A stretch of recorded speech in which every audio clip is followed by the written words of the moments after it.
Ladies and gentlemen of YouTube, I'm back to make another one of these metal earth kits that I've been working on. You see behind me there's a whole slew of them that I have. I've picked up the newer Star Trek ones. You've got the Enterprise D, the original, and 2 Klingon ships. But I'm still working on the Metal Earth. And today, or not Metal Earth, but Star Wars. They're all Metal Earth. Today, I want to work on the X-Wing fighter.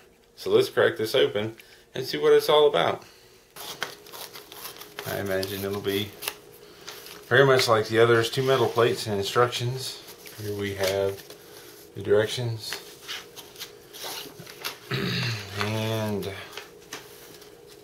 the 2 metal plates. So here's a little bit of a look at the directions. It starts off with number 1. It looks like it's building the base and then the body, and then it comes together down here into the different parts. Sometimes the flow takes a while to understand how the flow works out together. And then here, as usual, you have your 2 sheets, and you line them up like it's in the picture.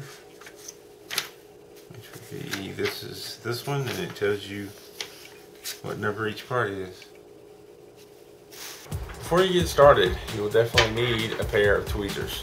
You can potentially do the entire kit just with these tweezers, but there are some other things I would suggest using, such as needle nose pliers. These will come in handy for bending the longer pieces evenly. I also would strongly recommend for this kit a pair of long forceps for getting into some of the tight areas. This came in extremely handy. Now for shaping the parts in this kit, I strongly suggest getting some dowel rods, or maybe you can make do with some pencils or paintbrushes, something to help curve the pieces around to give them a rounded shape. In other kits I've been known to use marbles, but they didn't really come in handy for this kit. We got this base piece together. We got the little strip that goes around the bottom, and you see that there's tabs sticking up here and here, and these are the ones, the kinds that you just bend over, and I take my fingernail and kind of push it down, and these will usually be marked by a blue circle on the directions to tell you to bend it over. Sometimes they're marked with the triangles, usually means to twist. But I'm getting to where I don't always follow what it says to do. And the other one, I do want to twist. This goes underneath. And we've got those through the back. And these are ones that are not going to show up. And it's more of a secure connection to take and twist them. Doesn't come apart as easily if you do that. So there we go. Those are twisted, but they're going to be underneath and out of sight, and the ones on top are bent over, and that's just, the direction is going to tell you which one they want you to do, and most of the time I would follow it, but there are a few times where I would prefer to do it differently. I've got to figure out, this folds up into part of the main body of the craft and it attaches to this base. But I've noticed that sometimes when you fold these up, trying to get a pair of tweezers in there to twist the tabs is not the easiest thing in the world to do. I've got to figure out how much do I want to bend this thing.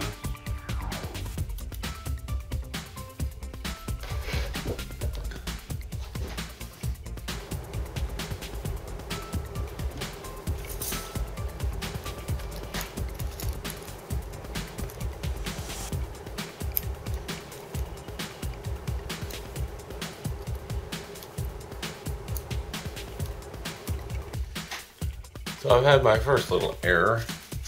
I'm trying to get this piece out, and instead of it breaking at the little connection point on the tree or whatever you want to call it, the window broke out. It's very difficult to avoid these little problems, but maybe I can help others avoid the same problems. So be careful of stuff like that. Make sure you're bending the right thing. Some of these things are so tiny and delicate that having a pair of needle nose pliers to bend them.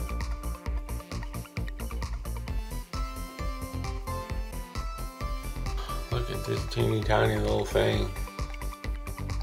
And I've got to somehow bend it into a tiny little shape.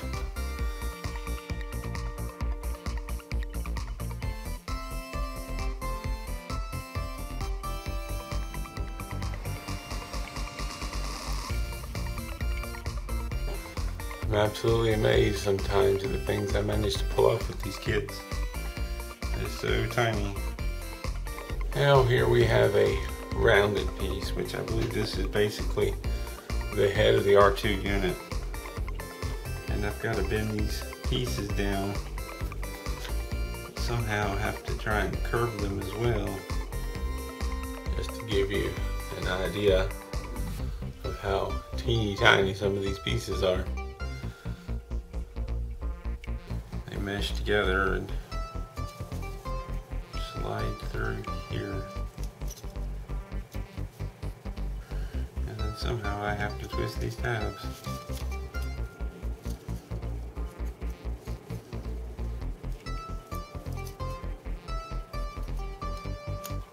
And this, ladies and gentlemen, is how very easy it is to screw up one of these kits.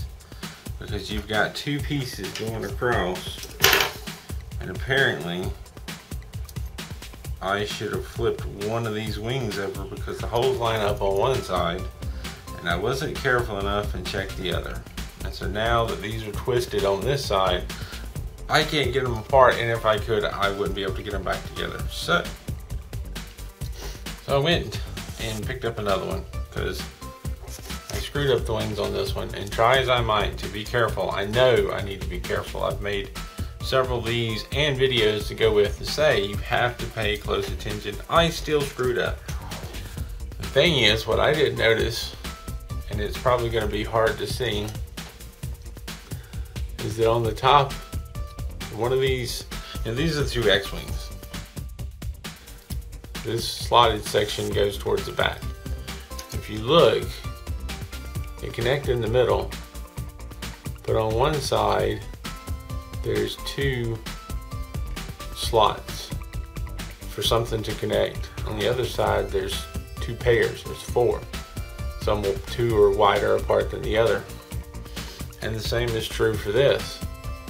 You have on one side it's just the two slots, and on the other side there's two pairs. And those ones with the two pairs need to be on top. So when you slide them together, make sure that the ones with the four slots and four slots are facing up, because those two of those slots are what this right here clamps down on.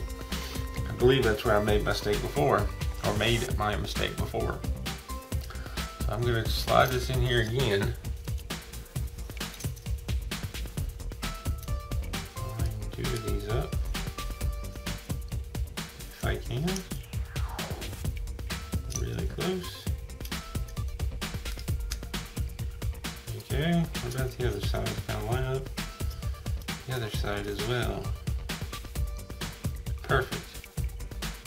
So now that I've actually assembled the wing the right way, and it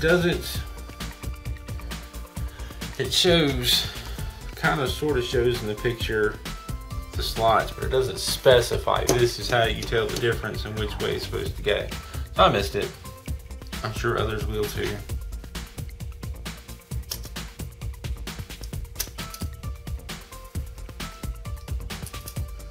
There we go. And now I'm getting into the engines, which are rounded. So this is where it's very handy to have some kind of dowel rod or circular round item to shape things.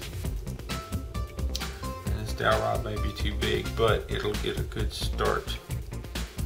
These little engines are fun, definitely challenging.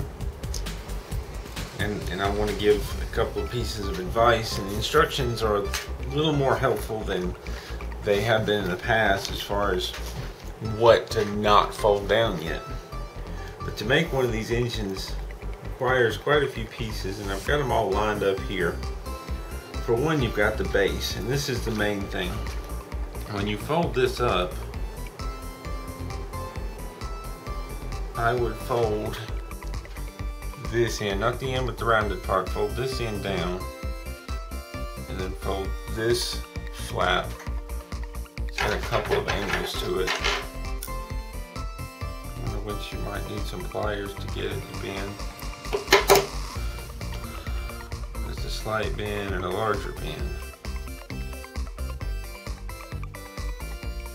You can do those sides, but leave this flap up right away and leave this one up, because this one, it says in the instructions, I believe, I know it doesn't really say, it's a lot easier to get to these two tabs when you do that. This piece right here, it's a teensy tiny little piece. You actually bend up and over to make that sort of almost crosshairs design in the engine. And that goes in here. And once you get that in, you can go ahead and bend that down. But save this side over here, because once you get the engines put together and put it down here, there's two tabs that run right along that seam. If you close this piece, you're gonna have to open it back up to get to it. It took me a little time to figure this out. These little pieces on this end, let's see if I can get in a little better. These little pieces actually have to bend in ever so slightly to be able to fit into that, because this circle is bigger than that one. And for a while I'm like, what in the world, how do you do this? And then I realized, oh, you've got to bend these in slightly.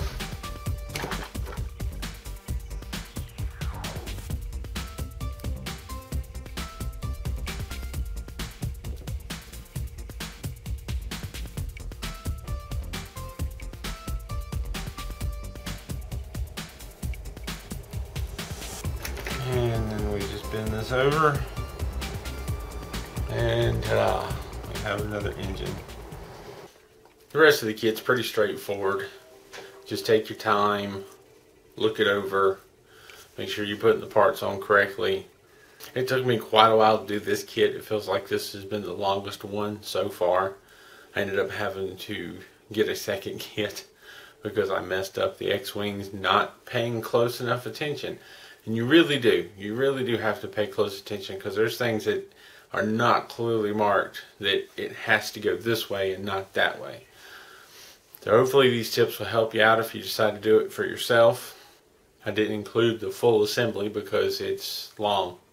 It's a lot of video to edit, and it's a lot to sit through, and then fast forward, it just goes by too quickly. So I tried to focus on some tips, areas that I think you should pay attention to, where I messed up, to keep you from having to buy more than one kit, unless of course you want several and build a fleet, which I've thought about doing.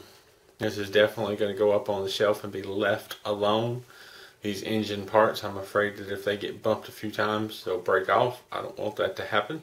This one comes together, at least it starts off really quick. The body comes together and you think, oh, this is going to be easy, it's not going to take long. But these engines and all these circular parts and cones, not cone shaped, but cylinder shaped parts are challenging and time consuming. I didn't time this one, but I'm thinking it took a good 2 hours or more to put it all together, just because of the detail in getting those cylinders correct and not rushing through it and having to make a few corrections. But in the end, I enjoyed it. It was challenging. I think I enjoy the challenge more than I want to admit to myself. And it'll look nice on a shelf. It doesn't end up being perfect. Not by my hands anyway. You can see the guns are not pointed straight. It's just difficult to get it all nice and even and looking anything like what's in the pictures on the website or on the packaging. Thank you for watching. If you have any questions or comments, please leave them down below, and keep on keeping on.